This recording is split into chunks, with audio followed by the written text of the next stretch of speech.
Hello everyone, good morning, જય સ્વામિનારાયણ, જય શ્રી કૃષ્ણ, જય માતાજી. કેમ છો બધા મિત્રો? મજામાં જશો.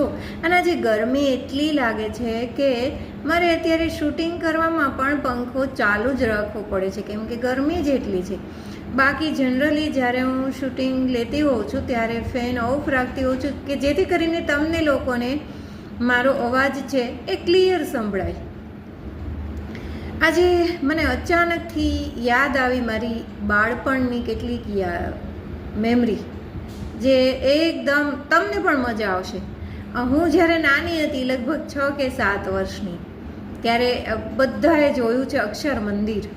ત્યાં એક્ઝેક્ટ અક્ષર મંદિરની બાજુમાં અને કોલેજ ચોકે આઈસ ડીશ આવતી, ડીશ કહેવાય, ડીશ, પરેશની ડીશ. અત્યારે તો થોડુંક ફરી ગયું હોય, પણ એ સમયે ત્યાં હતું. તો એ આઈસ ડીશમાં તમે જુઓ ને તો 2.5 રૂપિયામાં હું મસ્ત મજાની આઈસ ડીશ ખાતી હતી.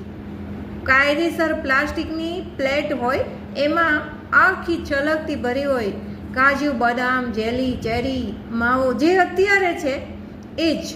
પણ અત્યારે આ આઈસ ડીશ કેટલાની મળે છે? 100 રૂપિયાની, અને છતાં પણ વાટકામાં મળે છે.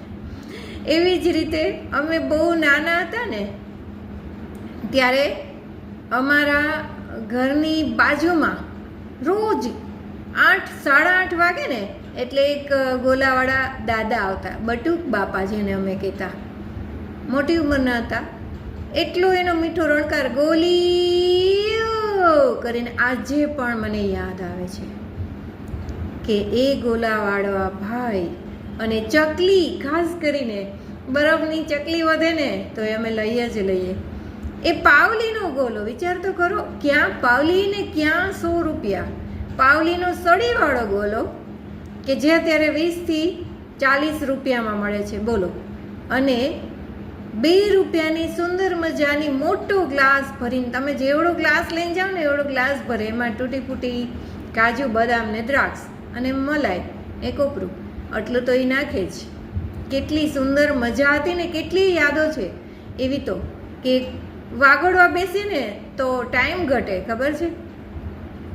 તો તમે જ્યારે નાના હતા ત્યારે તમારી સાથે આવું કાંઈ થયું હતું કે નહીં? તમે પણ મને જરૂરથી કોમેન્ટ બોક્સમાં જણાવો, જેથી કરીને મને ખબર પડે.